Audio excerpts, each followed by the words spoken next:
We introduced them last week with this music, the Rowdy Roddy Piper theme song, bringing them back, Section GP. This is a solo show. This is just me and you today.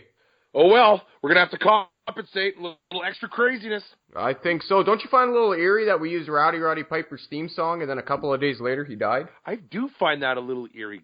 Jesus, rest in peace, Rowdy Roddy Piper. I don't think I'll be using any more wrestling theme songs. God forbid we use Stone Cold Steve Austin, and then I find out later. No, we're not doing that track record, Rory. We're not having that on the Section O podcast. No, and you are dealing with professional wrestlers who stay alive about as long as a batch of mosquitoes.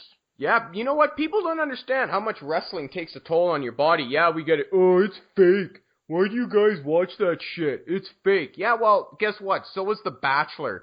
So is Big Brother. So is Survivor. That shit is just as scripted and just as predetermined as wrestling, and I don't care what anybody says. No problems here, man. What a game last Friday at Commonwealth. Oh, my God.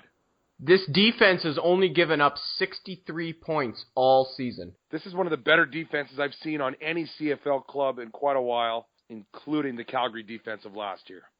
I think it's one of the best defenses ever. People talk about the old Eskimos defense of the 70s, the Alberta Crude. I think this is Alberta Crude 2.0. I think this is better. This is better than the defenses of the 70s. And a lot of people are going to be like, oh, how can you talk shit about Danny Kepley and Dan Bass and all that? No. This is like 100 times better defense.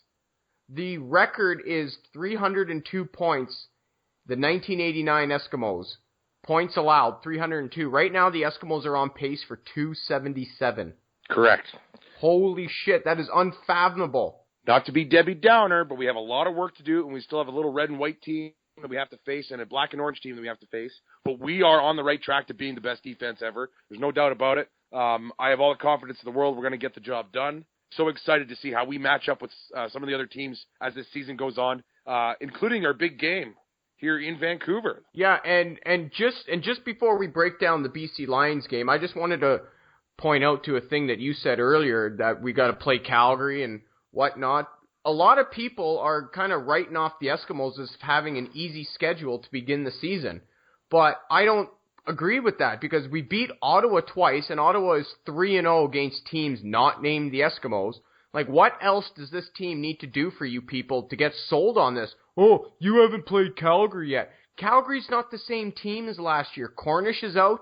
Their offensive line is completely deteriorated. Sean Lemon is gone. So, yeah, if we beat Calgary, what are people going to say? Oh, you defeated a dilapidated Calgary lineup while you're still not for real yet. Like, why can't the Eskimos be the benchmark for once? Maybe we are just that good. Maybe we don't have a weak schedule. Yeah, Toronto kicked the shit of us at the start in Fort Mac, but you know what? Like, what more do we need to do for this team to get sold on these people that we're actually for real? Like, I have no more tests. No more tests. Like, we're the test. We don't have to beat Calgary. Calgary has to beat us in 2015. Agreed. And to answer your question as best as I can, I'm not those people that are discrediting the Eskimos, but to try to answer from their standpoint as best as I possibly can, I would have to say you just got to win the championship. If you win the Grey Cup, everyone shuts the fuck up, and that's all there is to it. So I guess we're just going to have to win at least 2 of the 3 meetings against asshole Calgary, and we're going to have to win that championship on November 30th. And then everyone will finally shut up and quit saying, wow, you had a weak schedule. Wow, the other team had injuries. Wow, you guys just, we don't like you, so, you're not that good. Well, you know what? We are that good! People always look to try to find the negative in the situation, and I'm glad that you and I can sit here and just, like, debunk that myth. Like, we are the benchmark here.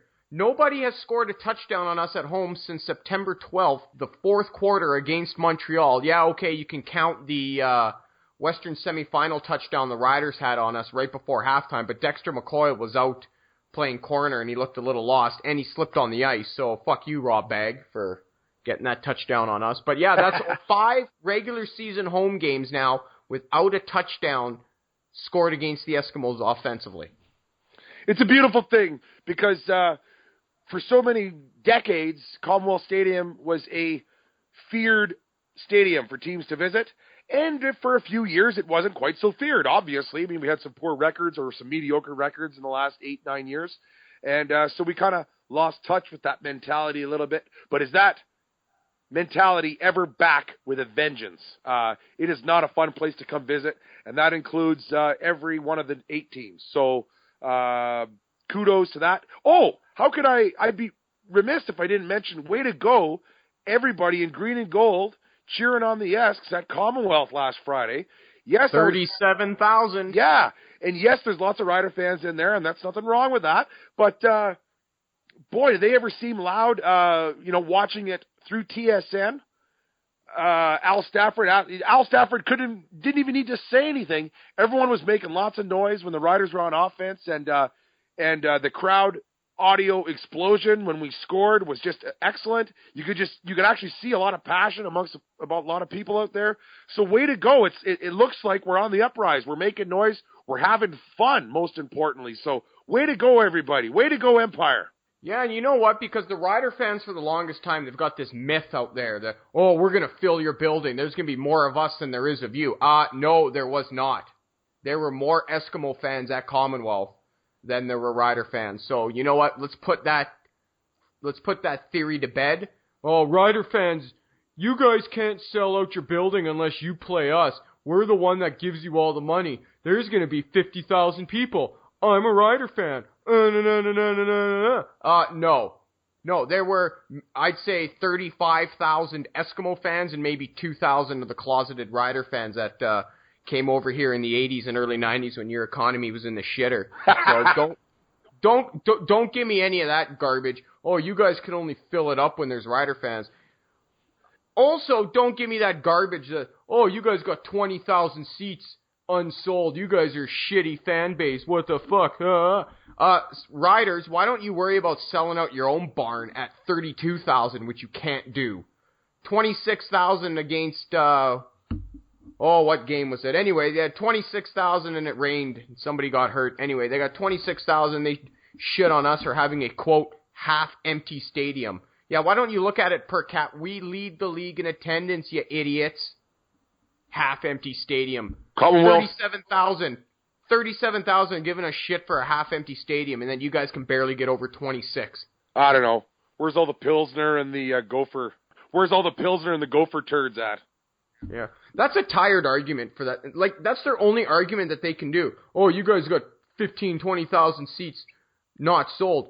So, with that logic, Rider Nation, if we had a 100,000 seat stadium, no, you know what? If we had a 200,000 seat stadium and we sold 100,000 tickets, would you be giving us shit for having a half-empty stadium even though we have 100,000 people at the game and you guys can only get 26? They would still use that argument. Well, come on, Eskimo Empire. Fill up your stadium. We certainly can't berate you about your football team. Holy fuck, Corey and Trevor. 2 smokes, please.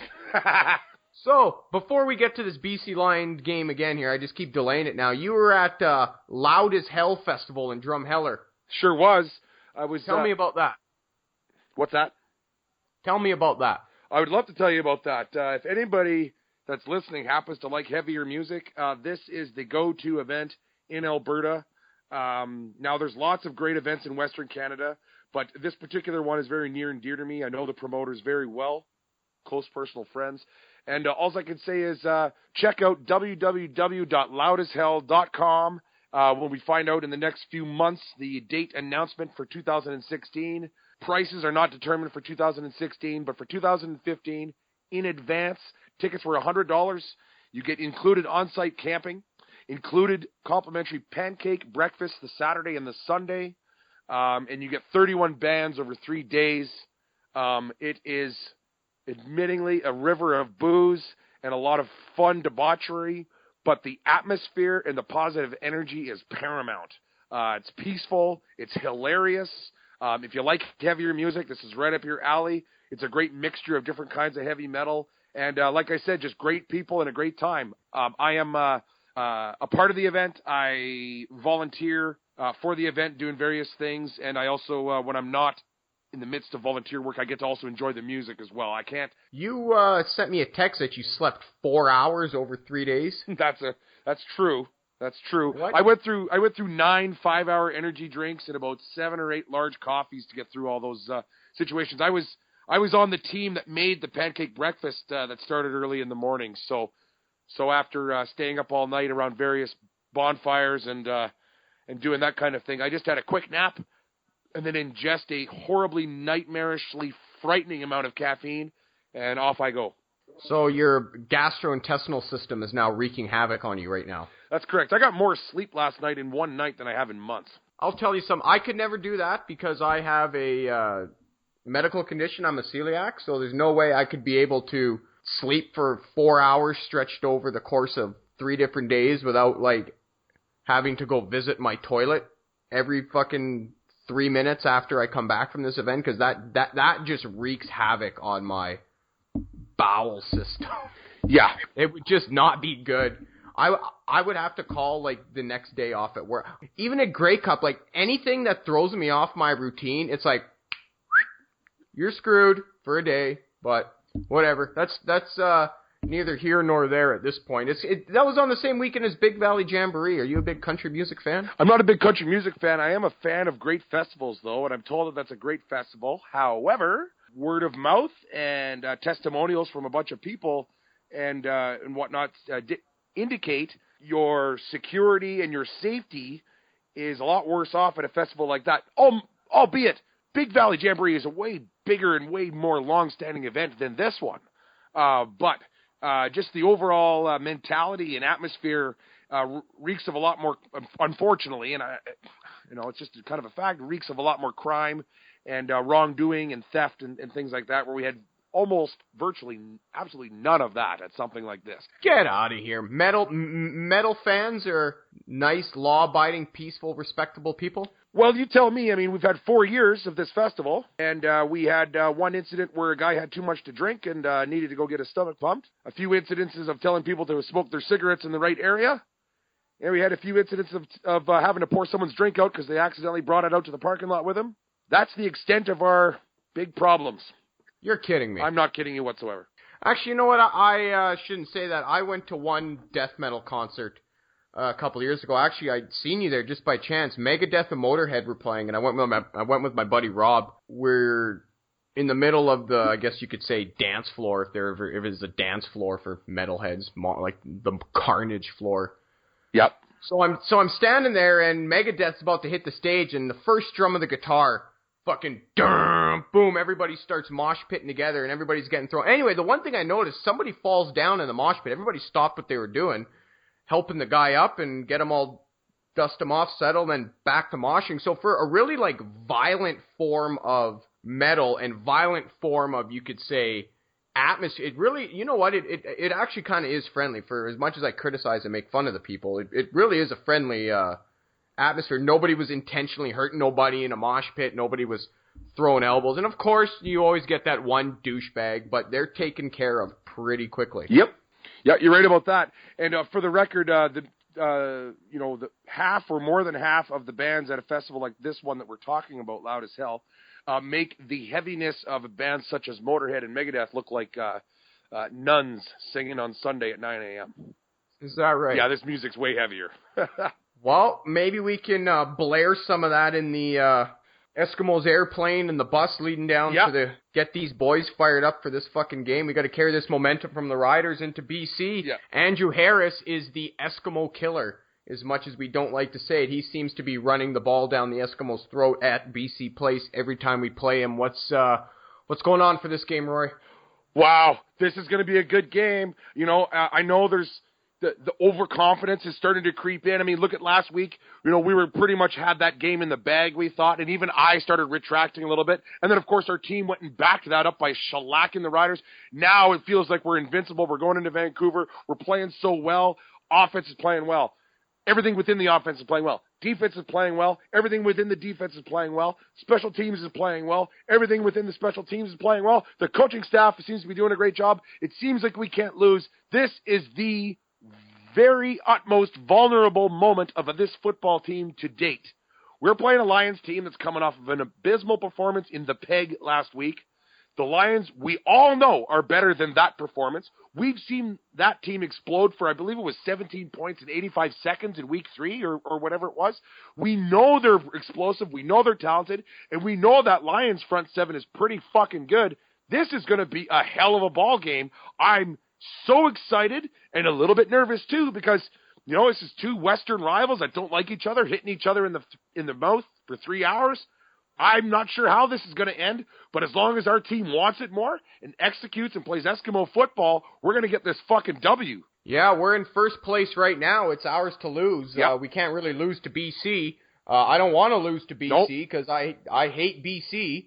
And maybe we should get that dentist from the United States that paid $55,000 for Cecil the Lion. Maybe we should invite him up to Vancouver, all expenses paid. Maybe he can take care of those boys. $55,000 for one lion in Zimbabwe. How much is 44 lions down at BC Place going to cost? How much us? just for Solomon Elimimian? Oh, I don't know. He's also a really good player that the Eskimos got to watch out for. But this offensive line is good. They are, and then just wait till Simeon Rotier comes off the 6th game. But at this point, fucking stay on the 6th game. Simeon's my boy. Adding him as depth is going to do nothing but improve the team some more. You're right, but you're right about the O-line playing well. They had a really nice game on Friday. Props to our man Justin Sorensen. I'm sure he's quite a leader in that group. And they're all doing well, all of them. Not leaving anybody out. They're gelling, and that is such an integral part of our game is being able to work the line of scrimmage on offense and run the football effectively. Well, they helped out Matt Nichols getting his 300 yards passing, that's for sure. So all you Nichols haters, 300 yards, where are you at now? Yep. I don't understand that talk last week. There was all this talk. Oh, James Franklin should start. You know what? James Franklin's a good quarterback, but he's raw. He's raw. He's green. He's just not ready. He's like Justin Trudeau. He's just not ready. Right. I got you. He's just not ready. You got to go with Nichols. But then the problem with Eskimo fans is they don't like Matt Nichols, and I don't understand why. I don't understand why you guys from 2 years ago all of a sudden did a complete 180 and you hate Nichols. Why? Why? Because he didn't get you a touchdown in the Western semifinal last year against the Riders? Because he didn't help win against Calgary in the... I don't get it, but you know what? Section O, Rory, you stood behind him. Well, I've stood behind him. All the other guys in Section O, a couple other people stood behind Nichols. Yep. The guy doesn't deserve the hate he gets, and he threw a 300-yard game, and right now I'm not hearing any hate on him, so that's good. Yeah, but also give credit where credit's due to our fellow fans out there. There's a lot of people I'm seeing online or hearing in person, and people are now realizing, or they always have realized, and they're speaking up a little bit more, or what have you. Matt Nichols is a very beloved athlete in our region, and he is our quarterback, and he is an Edmonton Eskimo, and we are behind him just like we're behind the other 45 players. So let's get her done. Yeah, because you know what? If we can win this game against BC, we are guaranteed a winning record going into Labor Day. Everybody's favorite time of the year other than the Grey Cup, Labor Day. Rory, hit me up on that one. Oh, wow. I mean, we can't get ahead of ourselves, but you got to be excited about matching up against Calgary this year. We have improved. Calgary is doing well at 4-2, but isn't playing the greatest football. They're a little bit banged up. You can't help but look forward to those matchups, in particular on Labor Day. And just think Calgary. about the epicness, the epic CFL battle that will occur. Fuck Calgary. That's my third time saying it in a matter of 10 seconds. Fuck Calgary. Fuck Calgary. And fuck you, BC Lions. We're coming to get you.